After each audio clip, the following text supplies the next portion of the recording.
जिस वेले कनैक्शन टुटिया ना उन्हें रोला बाबा गोडा लाई गोडा लाई बाबा एक बारी गोडा लाई एक बारी गोडा लाई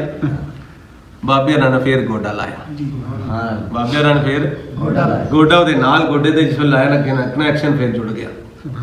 ਹੁਣ ਉਸ ਨੂੰ ਨਾ ਪਾਣੀ ਦੇ ਪਿਆਲੇ ਵਿੱਚੋਂ ਗੁੰਬਦ ਖਜ਼ਰਾ ਨਜ਼ਰ ਆਉਂਦਾ ਸੁਭਾਨ ਅੱਲਾਹ ਪਾਣੀ ਦੇ ਪਿਆਲੇ ਵਿੱਚੋਂ ਗੁੰਬਦ ਖਜ਼ਰਾ ਨਜ਼ਰ ਆਇਆ ਸਭ ਤੁਸੀਂ ਪੁੱਛ ਰਹੇ ਹੋ ਕਿ ਕਿਹੜਾ ਜਾਲ ਹੈ ਵੀ ਜਿੱਥੇ ਬੰਦੇ ਆਉਂਦੇ ਨੇ ਬੰਦੀਆਂ ਲਾਇਆ ਹੁੰਦਾ ਹੈ ਮੀਆਂ ਸ਼ੇਰ ਮੁਹੰਮਦ ਸਾਹਿਬ ਸ਼ਰਕਪੁਰੀ ਰਹਿਮਤੁल्लाह अलैह ਸ਼ਰਕਪੁਰ ਦੇ ਬਾਦਸ਼ਾਹ आप ना तशरीफ फरमा सन ते बाहरों एक बंदा आया तो कभी इस गुठे झाती मारे कभी उस गुठे झाती मारे कभी इधर वेखे कभी इधर वेखे मियाँ साहब ने फरमाया वो संगी नूं बुलाओ की लभदा वो बंदा सी जिहड़ा ना वो दरवेशां वालियां नहीं सी मनदा जिस वेले बुलाया गया तो मियाँ साहब फरमाया भी हाँ भी संगिया की लभदा पिया वो जिहड़ी गल तुसां पुछदे हो ना भी किहड़ा जाल हुंदा है उन्हें आख्या बाबा जी मैं वेखण आया कि जाल लाया है जेड़ा बंदा आंदा फस जाता आके पर मैं संगिया जाल वेखना ही उन्हें आख्या जी वेखना है आपने ना मुरीद नूं फरमाया भी जा पानी लैके आ तो उदों मिट्टी के प्याले होंदे सन फरमाया भी मिट्टी के प्याले च पानी लैके आओ पानी लिया गया आपने ना उन्होंने सामने बिठा लिया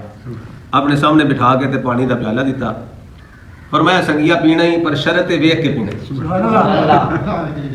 इंज नहीं पीना इंज ना पूरा तसवर में जमा के पानी वेख के तो पीना उन्हें कहा ठीक है जी उन जनाब पानी का प्याला आया मियाँ साहब ने पानी का प्याला उन्होंने अपने हाथों के नाल पीर साहब ने पेश किया वो पानी का प्याला लैके ना इंज ना सारे वेखो मेरा इंज टिक टकी बन के ना इंज पिया वेखदा है जिस वेले पूरा नक्शा जमाया सुना तो बाबे ने नाल गोडा लाया अपना मियाँ साहब ने अपना गोडा ਉਹਦੇ ਨਾਲ ਗੋਡੇ ਤੇ ਲਾਇਆ ਜਿਸ ਵੇਲੇ ਗੋਡੇ ਦੇ ਨਾਲ ਗੋਡਾ ਜੋੜਿਆ ਨਾ ਉਹ ਕਨੈਕਸ਼ਨ ਜਿਸ ਵੇਲੇ ਹੋਇਆ ਨਾ ਉਹਨੂੰ ਪਿਆਲੇ ਵਿੱਚੋਂ ਮੱਕਾ ਸ਼ਰੀਫ ਨਜ਼ਰ ਆਇਆ ਸੁਭਾਨ ਅੱਲਾਹ ਬੈਤੁੱਲਾ ਸ਼ਰੀਫ ਨਜ਼ਰ ਆਉਣ ਲੱਗ ਪਿਆ ਤੇ ਜਿਹੜਾ ਵਖਾਂਦਾ ਹੁੰਦਾ ਨਾ ਉਹਨੂੰ ਪਤਾ ਹੁੰਦਾ ਹੁਣ ਕੀ ਨਜ਼ਰ ਆ ਰਿਹਾ ਜਿਸ ਵੇਲੇ ਵੇਖਿਆ ਨਾ ਹੁਣ ਇਹਨੂੰ ਬੈਤੁੱਲਾ ਸ਼ਰੀਫ ਨਜ਼ਰ ਆਉਂਦਾ ਪਿਆ ਮੀਆਂ ਸਾਹਿਬ ਨੇ ਗੋਡਾ ਪਿੱਛੇ ਖਿੱਚ ਲਿਆ ਉਹ ਕਨੈਕਸ਼ਨ ਟੁੱਟ ਗਿਆ ਹੁਣ ਫੇਰ ਉਹ ਪਾਣੀ ਦਾ ਪਾਣੀ जिस वेले कनैक्शन टुटिया ना उन्हें रोला बाबा गोडा लाई गोडा बाबा एक बारी गोडा लाई एक बारी गोडा लाई बाबे ने फिर गोडा लाया बाबे ने फिर गोडा ਉਹਦੇ ਨਾਲ ਗੋਡੇ ਤੇ ਜਿਸ ਲਾਇਆ ਨਾ ਕਨੈਕਸ਼ਨ ਫਿਰ ਜੁੜ ਗਿਆ ਹੁਣ ਉਸ ਨੂੰ ਨਾ ਪਾਣੀ ਦੇ ਪਿਆਲੇ ਵਿੱਚੋਂ ਗੁੰਬਦ ਖਜ਼ਰਾ ਨਜ਼ਰ ਆਉਂਦਾ ਸੁਭਾਨ ਅੱਲਾਹ ਪਾਣੀ ਦੇ ਪਿਆਲੇ ਵਿੱਚੋਂ ਗੁੰਬਦ ਖਜ਼ਰਾ ਨਜ਼ਰ ਆਇਆ ਤੇ ਜਿਹੜਾ ਵਿਖਾਂਦਾ ਉਹਨੂੰ ਪਤਾ ਲੱਗਦਾ ਹੁਣ ਕੀ ਨਜ਼ਰ ਪਿਆ ਹੈ ਬਾਬੇ ਨੇ ਫਿਰ ਗੋਡਾ ਪਿੱਛੇ ਕੀਤਾ ਜਿਸ ਵੇਲੇ ਗੋਡਾ ਪਿੱਛੇ ਕੀਤਾ ਨਾ ਤਾਂ ਕਨੈਕਸ਼ਨ ਫਿਰ ਖਤਮ ਹੋ ਗਿਆ उन्हें फिर रोला पाया बाबा गोडा लाई गोडा लाई गोडा लाई एक बारी गोडा ला हज़रात दी वकार जिस वेले इस तरह कनैक्शन जुड़ गया ना